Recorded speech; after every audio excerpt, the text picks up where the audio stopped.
यहाँ के पर्यटन की सबसे बड़ी एडवर्टीजमेंट बन के उभरा है। पिछले कई सालों से धीरे धीरे एशिया का लार्जेस्ट ट्यूलिप गार्डन लोगों को अपनी तरफ खींच रहा है और अभी की भी बात करें तो लाखों की संख्या में जो पर्यटक हैं देश दुनिया से श्रीनगर आ रहे हैं सिर्फ ट्यूलिप गार्डन को देखने के लिए। अब धीरे धीरे ये ट्यूलिप गार्डन ने जो मुहिम छेड़ी है ये एक ट्यूलिप रेवोल्यूशन बनता जा रहा है कश्मीर के लिए। ट्यूलिप रेवोल्यूशन इसलिए क्योंकि अब घाटी के अलग अलग हिस्सों में ऐसे ही ट्यूलिप गार्डन जो हैं उभरने लगे हैं और जो अलग अलग जो प्रशासन है, चाहे अलग डिस्ट्रिक्ट्स की बात करें आप या फ्लोरिकल्चर डिपार्टमेंट, उन्होंने इनिशिएटिव लिया है जहां कोकरनाग जो कि दक्षिणी कश्मीर का एक बहुत खूबसूरत इलाका है वहां इस साल एक ट्यूलिप गार्डन को जो इनॉग्रेट किया गया, हालांकि अभी छोटा है और एक जिसको आप कहेंगे रिसर्च लेवल और रिसर्च के लिए इसको बनाया गया था, लेकिन लोगों का उत्साह देख के इसको आम जनता के लिए खोला गया। वहाँ हज़ारों की संख्या में लोग आ रहे हैं और जो शेर कश्मीर एग्रीकल्चर यूनिवर्सिटी है जिनका ये ब्रेन चाइल्ड है, उनका माने तो ये एक कोशिश थी ट्यूलिप रिसर्च की, क्योंकि अभी भी अगर आप जो श्रीनगर का भी ट्यूलिप गार्डन है और उसके लिए ट्यूलिप्स को इंपोर्ट करना पड़ता है यूरोपियन देशों से, चाहे हॉलैंड हो चाहे जो बाकी यूरोपियन देश हैं जहां ट्यूलिप गार्डन्स हैं और जो कि ट्यूलिप्स की जो है खेती करते हैं, वहां से अलग अलग किस्म के ट्यूलिप लाने पड़ते हैं। तो अब आत्मनिर्भर जब हम बात करते हैं तो ट्यूलिप्स में आत्मनिर्भर होने के लिए जो यहाँ का प्रशासन है, स्कॉस्ट है, वो कोशिश कर रहा है कि यहीं ट्यूलिप्स को जो है उगाया जाए, अलग अलग वैरायटीज़ को जो है उसकी खेती की जाए ताकि बाहर के जो देश हैं उन पे निर्भर ना रहना पड़े ट्यूलिप्स की इंपोर्ट के लिए। तो आप इसको ट्यूलिप रेवोल्यूशन कहें या ट्यूलिपाइजेशन ऑफ कश्मीर कहें, लेकिन जो भी है एक बहुत खूबसूरत जो है प्रक्रिया शुरू हुई है और आने वाले समय में अब न सिर्फ श्रीनगर में बल्कि घाटी के अलग अलग हिस्सों में आपको बहुत खूबसूरत ट्यूलिप गार्डन देखने को मिलेंगे। और न सिर्फ उतना बल्कि ट्यूलिप्स जो कि बाहर से इंपोर्ट होते थे अब वो घाटी में ही उनकी खेती होगी ताकि ज़्यादा से ज़्यादा जगह पे ट्यूलिप गार्डन्स जैसा इनिशिएटिव जो है उसको कामयाब किया जाए। और न सिर्फ श्रीनगर में जो कि अब जैसे मैंने कहा एक पहचान बन गया है घाटी के टूरिज्म की, एशिया का सबसे बड़ा जो है ट्यूलिप गार्डन है, बल्कि घाटी अब बाकी जगह पे भी ऐसे ही ट्यूलिप गार्डन्स की वजह से जानी जाएगी। ये जो स्टेशन यहाँ पर है ये शेर कश्मीर एग्रीकल्चर यूनिवर्सिटी का एक शाख है, रिसर्च स्टेशन है।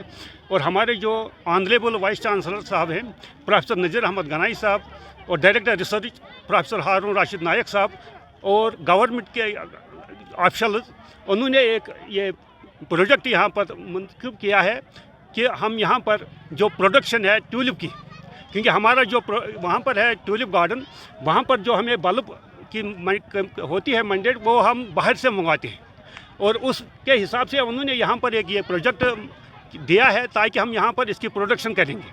हमारा जो मेन मकसद यहाँ पर है वो ट्यूलिप मल्टीप्लिकेशन है और इंशाल्लाह इस वक्त हमने यहाँ पर ये 5 कनाल में मुख्तलिफ वैराइटीज़ लगाए हैं और ये एक एक्सपेरिमेंटल ट्रायल था क्योंकि यहाँ की जो टोपोग्राफी है वो इसके मुवाफिक है। आप जो ये देख रहे हैं, अब जो जितने भी यहाँ पर एक ट्यूलिप वैराइटीज़ है हमें यहाँ हम इसकी रिसर्च तहकीकात कर रहे हैं और इंशाल्लाह आगे हम जो बराबर जो भी एरिया यहाँ पर हमारे पास है वो हम इंशाल्लाह 2-3 साल में इसके अंडर लाएंगे। अभी तो हमारी अनएक्सपेक्टेड था कि यहाँ लोग आएंगे क्योंकि मैं ये कह रहा हूँ कि हमारा ये एक रिसर्च ट्रायल थी यहाँ पर और हम यही देख रहे थे कि हमें यहाँ पर कौन कौन सी वैरायटी उगानी है। लेकिन यहाँ कल से हमने देखा कि यहाँ बहुत भीड़ उमंड आई है और उस हिसाब से मुझे लगता है ये एक बहुत अच्छा टूरिस्ट स्पॉट भी यहाँ बन जाएगा और बहुत सारे जो भी इनके एक्साइटी प्रॉब्लम हो इंशाल्लाह वो बहुत हद तक हल हो जाएंगी। तो हमारा बहुत दिन से प्रोग्राम बन रहा था कि हम लोग ट्यूलिप गार्डन कैसे जाएं, मतलब ना तो टाइम मिला था ना कुछ। तो अब ये कोकरनाग के साइड में एक जो ट्यूलिप गार्डन खुला है तो अब हम इधर ही आ गए हैं। यहाँ बहुत ज़्यादा खूबसूरत है और हम बहुत ज़्यादा खुश हैं कि हम यहाँ पे आए। ये बहुत ज़्यादा खूबसूरत है, यहाँ पे बहुत ज़्यादा खूबसूरत, यहाँ पे बहुत ज़्यादा डिफरेंट फ्लावर्स आपको दिखेंगे, ये बहुत ही ज़्यादा खूबसूरत है। पहले हम जाते थे श्रीनगर के ट्यूलिप गार्डन में तो वहाँ पे भी लोग हुजूम दर हुजूम जाते थे, लाखों की तादाद में वहाँ पे लोग जाते थे। लेकिन ये स्कॉस्ट की जानिब से एक बहुत अच्छा खासा इनिशिएटिव है जिन्होंने यहाँ पे फ्लोरिकल्चर डिपार्टमेंट यहाँ पे मतलब स्टार्ट किया है। आप देख सकते हैं कि लोग जोग दर जोग यहाँ पे आ रहे हैं, थाउजेंड्स में लोग आ रहे हैं, हज़ारों में लोग आ रहे हैं। आप देख सकते हैं तो लिसर, चवलगाम, कोकरनाग, अनंतनाग या एडजॉइनिंग जो एडजेसेंट एरियाज़ हैं वहाँ से भी लोग आ रहे हैं इस ट्यूलिप गार्डन को देखने के लिए। तो हम शुक्रगुजार हैं सुकास्ट कश्मीर का, जिन्होंने यहाँ पे एक अच्छा खासा इनिशिएटिव लिया है और हालांकि अभी स्टार्टिंग है, तो उम्मीद करते हैं कि आने वाले वक्त में यहाँ पे फिर से ये इसमें बेहतरी आएगी और एम्प्लॉयमेंट भी जनरेट हो जाएगी। ये टुलिप गार्डन बहुत अच्छा है, इन्होंने बहुत अच्छा किया है, टुलिप गार्डन बनाया है यहाँ पर। जिन बच्चों के मम्मी पापा श्रीनगर जाके उनको टुलिप गार्डन का नज़ारा नहीं दिखा सकते, वो यहाँ आ सकते हैं और उनके बच्चों को टुलिप गार्डन का नज़ारा दिखा सकते हैं। तो इस वक्त हम यहाँ पे कोकरनाग में आए हैं। यहाँ पे बहुत अच्छा महसूस हुआ, बहुत वैरायटी के फूल यहाँ पे देखने को मिले, बहुत फ्लावर्स है यहाँ पे। अगरचे यहाँ श्रीनगर में है टुलिप गार्डन, लेकिन हम वहाँ पे जाना चाहते थे, लेकिन कुछ मजबूरियों की वजह से हम नहीं जा पाए। लेकिन आज यहाँ पे आके बहुत खुशी महसूस हुई। जी, मुझे लगता है कि इसका फ्यूचर जो है वो बहुत ज़्यादा ब्राइट है। आने वाले दिनों में हमारी यही कोशिश होगी कि पूरे जम्मू कश्मीर में हम फ्लोरिकल्चर को यूनिवर्सिटी लेवल पे कैसे आगे बढ़ाएंगे।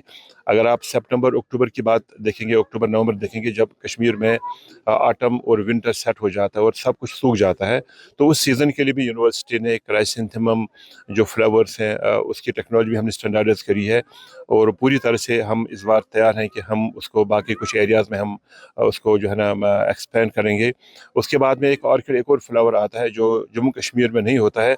उस ऑर्किड फ्लावर की फ्लावरिंग होती है करीब जनवरी फरवरी में, जब कोई फूल कश्मीर में नहीं होता है, तो उस पीरियड को भी हम कवर करेंगे। और ट्यूलिप जैसे मार्च और अप्रैल में होता है। तो मकसद ये है कि हम कश्मीर की खूबसूरती में इजाफा कैसे करेंगे, और उसको इजाफा करने के लिए अगर हमने वो प्लांट मटेरियल डेवलप करने हैं, प्रोड्यूस करने हैं, वो हमने यहाँ के जो यूथ और फार्मर्स हम कैसे कराएंगे और उनके लिए एम्प्लॉयमेंट और रोज़गार की अपॉर्चुनिटीज हम कैसे क्रिएट करेंगे। कहीं ना कहीं सर ये जो ट्यूलिप है ये सीजनल होता है, तो हम ये एक्सपेक्ट करें कि यहाँ पर और कुछ लगाया जाए जो कि पूरे साल यहाँ पर अट्रैक्ट करे। ये बिल्कुल शुरुआत है हमारी। इस पूरे एरिया की हमने एक लैंडस्केपिंग करनी है, इसमें काफ़ी खूबसूरत एवेन्यू प्लांटेशन भी होगी और ट्यूलिप बिल्कुल सीजनल है। और उसके बाद में जो बाकी टाइम है उसको भी हम कैसे खूबसूरत करेंगे और यहाँ पे टूरिस्ट के लिए कैसे उसको अट्रैक्शन बनाएंगे, वो भी एक हमारे प्रोग्राम का एक हिस्सा है। कैमरा पर्सन तारिक लोन के साथ मीर फरीद, श्रीनगर, आज तक।